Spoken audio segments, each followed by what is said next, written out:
Welcome to another devotional study in the book of Job, as we continue looking at the issue and the question of suffering.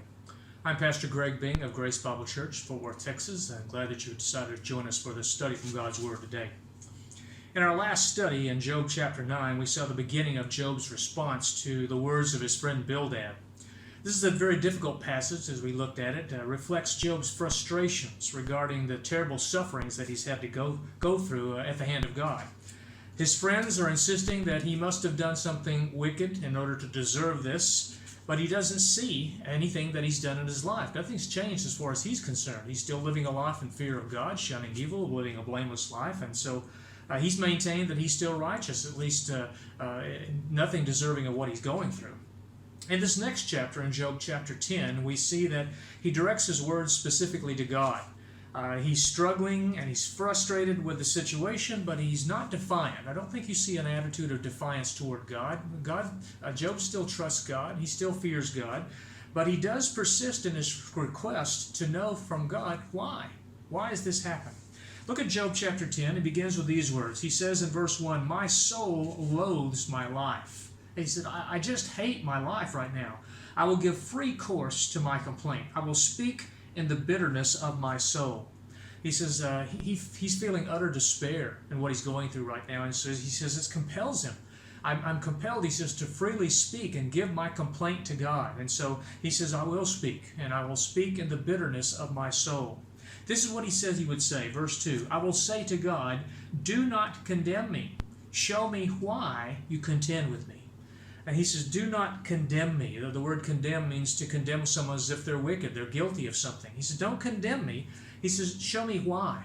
Show me why you contend with me, why you treat me like I'm an adversary. He doesn't understand that because of his love for God and his desire to please God.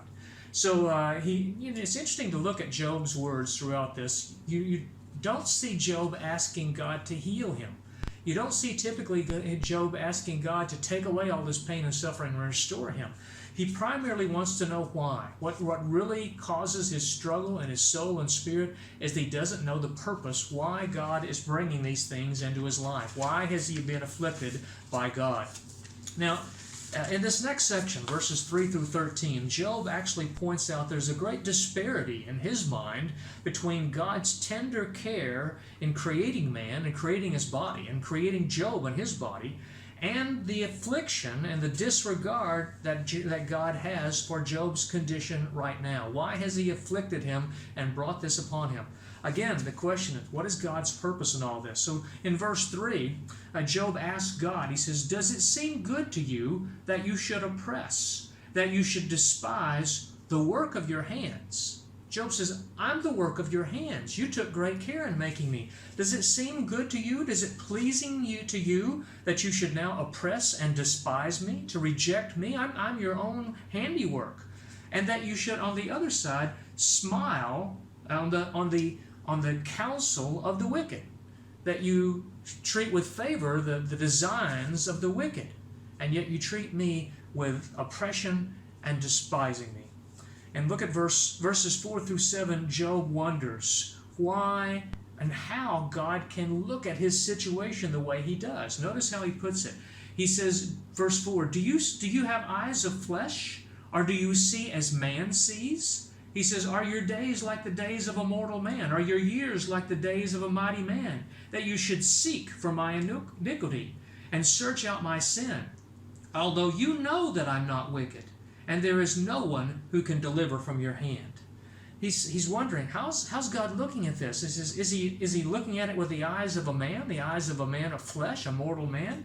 Is he looking at it from a time-limited perspective as man has, where our days and years are numbered?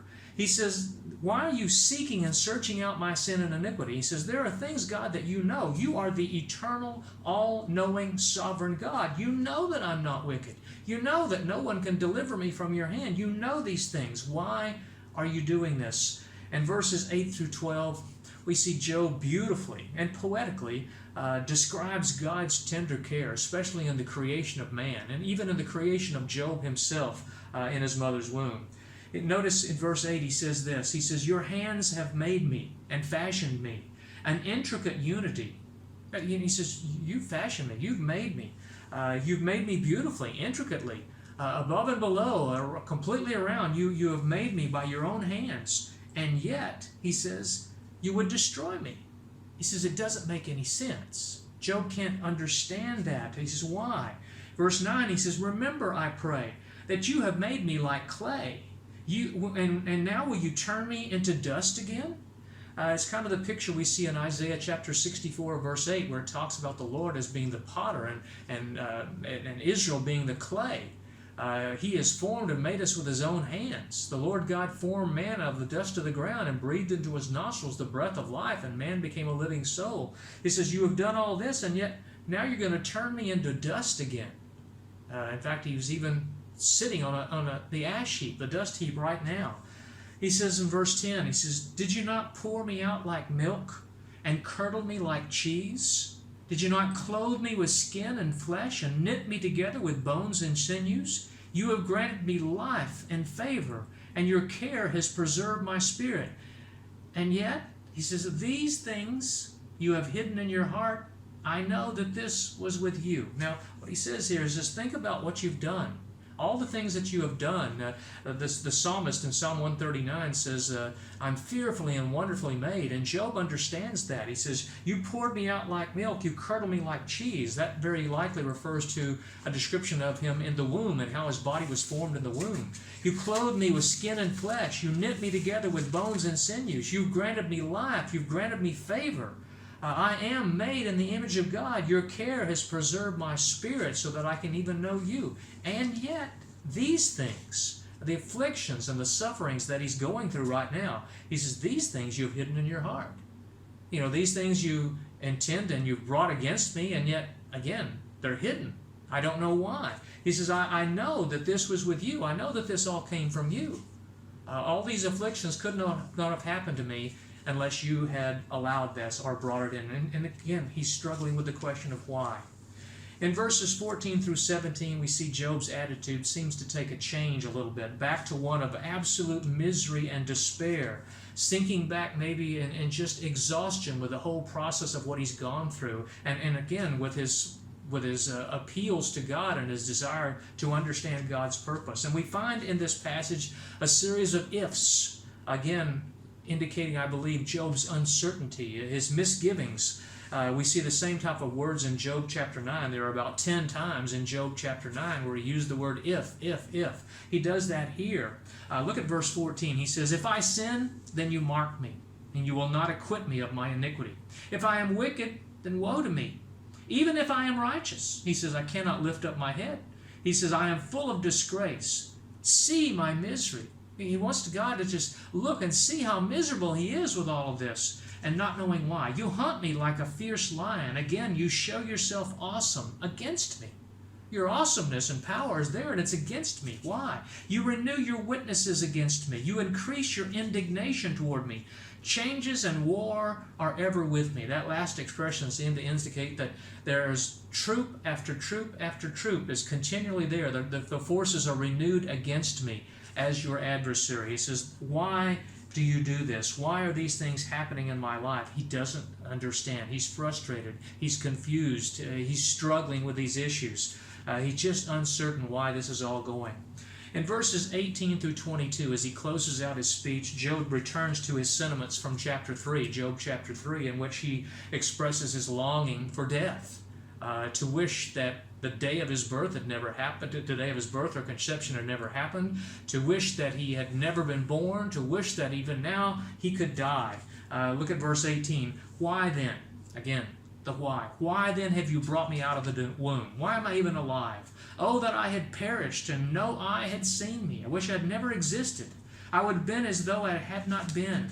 I would have been carried from the womb to the grave. Are not my days few? I've only got a few days left. I'm sure, surely I must die shortly, as severe as my pain is. He says, cease, stop, God. Leave me alone. He says, let me have, that I may take just a little comfort. Ease my burden just a little before I go to the place from which I shall not return. To the land of darkness and the shadow of death. A land as dark as darkness itself, as the shadow of death without any order, where even the light is like darkness. At this stage and in this condition of misery, you can see that Job is dealing with feelings that are very, very dark and gloomy. This much suffering, this much pain, this much misery, this much feeling alone and left out of understanding why it has all happened, these gloomy thoughts, we get an idea of how Job feels. We see a little bit of what it means to have anguish of soul and bitterness of spirit as he just wants to die. As one note, as we read carefully Job's words and compare them especially with the words of his three friends, you find that Job's view of God, the depth of his knowledge of God, both the person of God and the work of God, is much deeper, it's more personal than that of his three friends, Eliphaz, Bildad, and Zophar. They just don't seem to understand God, and yet they speak with the authority as if they know God, and they know how God works, and that their ideas are beyond question. Job's issue with God is not so much the person of God or even the justice of God. His issue with God is not knowing why. What is your purpose in this? What is your purpose in having me go through these trials and these sufferings? In our next study, we'll look at the first speech of Job's third friend, Zophar, and see if he has anything to add to this discussion and this discourse about why Job is suffering. Hope that you'll join us.